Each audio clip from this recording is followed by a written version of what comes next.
गणेश जी का नाम लेकर हम शिव पुराण प्रारंभ करते हैं। हे शंकर भगवान, हे माता पार्वती, हम जो भी शिव पुराण सुन रहे हैं, हमारी सब मनोकामना पूरी करना, हमारी रक्षा करना, हम सब आपकी शरण में हैं। शिव पुराण में श्री रुद्र संहिता के पंचम खंड में 43वां अध्याय प्रारंभ करते हैं। हिरण्यकश्यपु की तपस्या और नरसिंह द्वारा उसका वध।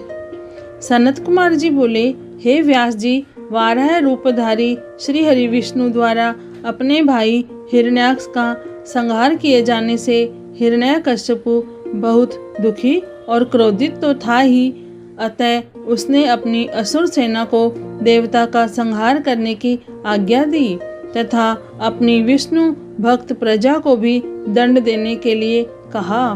तब आज्ञा पाकर स्वामी भक्त असुरों ने देवलोक का विनाश कर दिया। उनके आतंक से देवता स्वर्ग छोड़कर भाग खड़े हुए। हिरण्यकश्यपु के राज्य में उसकी प्रजा को बहुत डराया जाता था। सबने भक्ति का मार्ग छोड़ दिया था। विष्णु भक्तों की खैर नहीं थी। एक दिन हिरण्यकश्यपु अपने मृत भाई हिरण्याक्ष को जलांजलि देकर उसकी स्त्री और बच्चों से मिला और उन्हें सांत्वना दी। दैत्यराज हिरण्यकश्यप के मन में विचार आया कि यदि मैं अजर अमर अजय हो जाऊं तो मेरा कोई प्रतिद्वंदी ना रहे तो कोई मुझे भी हरा नहीं सकेगा और तब सभी मुझे झुककर प्रणाम करेंगे। यह सोचते ही हिरण्यकश्यपु मंदराचल पर्वत पर जाकर घोर तपस्या करने लगा। तपस्या हेतु वह एक पैर के अंगूठे पर खड़ा था। सिर के ऊपर दोनों हाथ जोड़े आसमान की ओर देखते हुए वह घोर तपस्या कर रहा था। इधर जब हिरण्यकश्यपु तपस्या में लीन था तो देवताओं ने असुरों से अपना राज्य छीन लिया। वे आनंद पूर्वक राज्य करने लगे। हिरण्यकश्यपु की तपस्या का तेज दिन प्रतिदिन बढ़ता ही जा रहा था। उसके तप की अग्नि से देवता तप्त हो उठे और भयभीत होकर ब्रह्मा जी के पास आए। तब सब देवताओं ने हाथ जोड़कर ब्रह्मा जी को प्रणाम किया। तत्पश्चात उन्होंने बताया कि हे प्रभु, दैत्यराज हिरण्यकश्यपु की तपस्या के तेज से सब लोग भयभीत हो रहे हैं। आप कृपा करके हमें भय मुक्त कीजिए।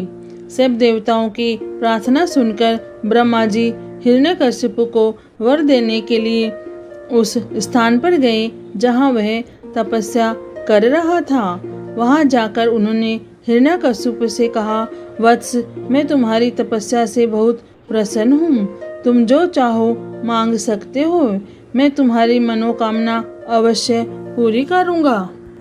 ब्रह्मा जी के ये शुभ वचन सुनकर हिरण्यकश्यप ने आंखें खोल दी और हाथ जोड़कर सामने खड़े ब्रह्मा जी को प्रणाम किया।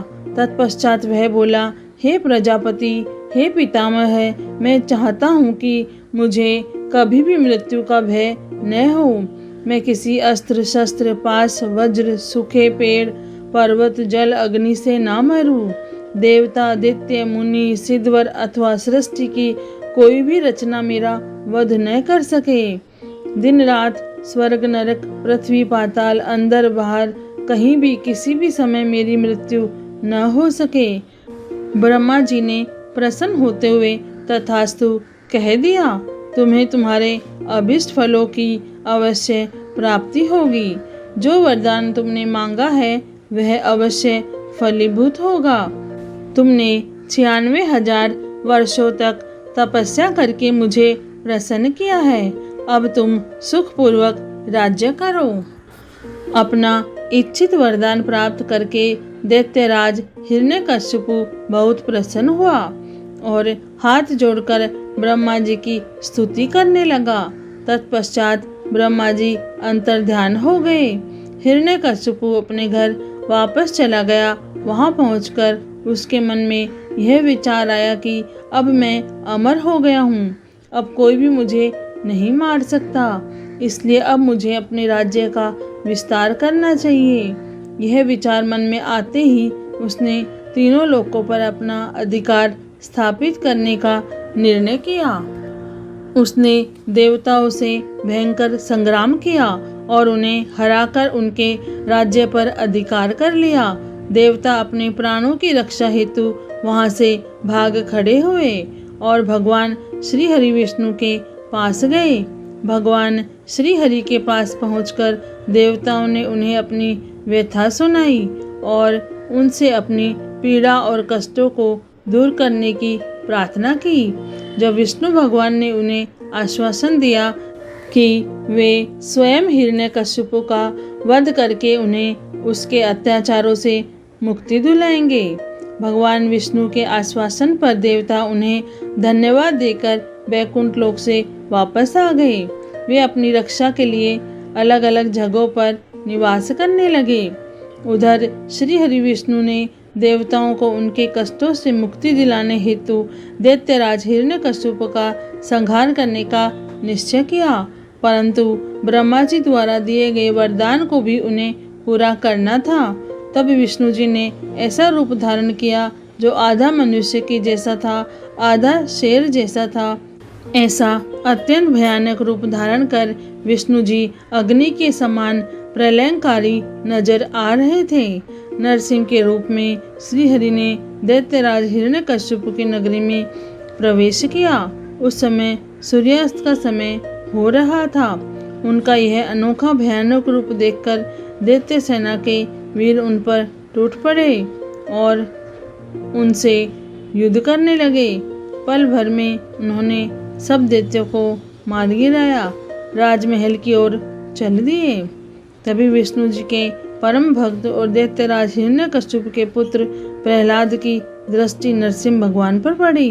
प्रहलाद बोला, हे पिताजी, यह अद्भुत रूप धारण किए नरसिंह अवतार मुझे तो भगवान जान पड़ते हैं। इनकी वीरता की प्रशंसा करना तो असंभव है, अतः आपको इनकी शरण में चले जाना चाहिए।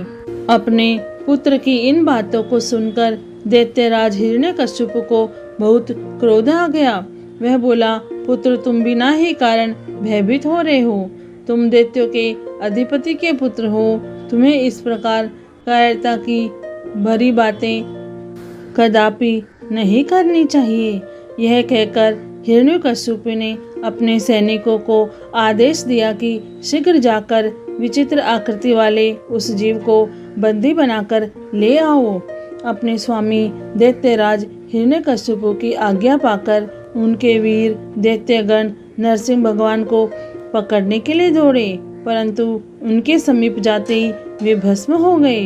तब दैत्यराज स्वयं युद्ध करने के लिए अपने अस्त्र शस्त्रों सहित आगे आए। तब भगवान नरसिंह और दैत्यराज हिरण्यकश्यप में बहुत भयानक युद्ध हुआ, परंतु भगवान नरसिंह के आगे दैत्यराज हिरण्यकश्यप की एक न चली। नरसिंह ने हिरण्यकश्यप को खींचकर अपनी जंघा पर लेटा लिया और उसकी छाती को अपने नाखूनों से चीर दिया। उसके प्राण पखेरु उड़ गए। तभी हिरण्यकश्यप के पुत्र प्रहलाद ने वहां आकर नरसिंह भगवान के चरणों में अपना सिर झुकाकर क्षमा याचना की। भगवान विष्णु ने प्रहलाद को आशीर्वाद देकर हिरण्यकश्यप का राज्य सौंप दिया। जैसे ही देवताओं को हिरण्यकश्यप के मारे जाने की सूचना मिली, वे बहुत प्रसन्न होकर नृत्य और श्रीहरि विष्णु की स्तुति करने लगे। आकाश में मंगल ध्वनि गूंजने लगी और फूलों की वर्षा होने लगी। इस प्रकार हिरण्यकश्यप का वध करने के पश्चात प्रहलाद को राज्य सौंपकर भगवान नरसिंह वहां से अंतर्ध्यान हो गए। तत्पश्चात सभी प्रसन्नता पूर्वक अपने अपने लोकों को चले गए। शिव पुराण में श्री रुद्र संहिता के पंचम खंड में 43वां अध्याय पूर्ण हुआ। हे भोलेनाथ, हे शिव शंभु, हे माता पार्वती, आपको कोटि कोटि प्रणाम और कोटि कोटि धन्यवाद। जय भोलेनाथ।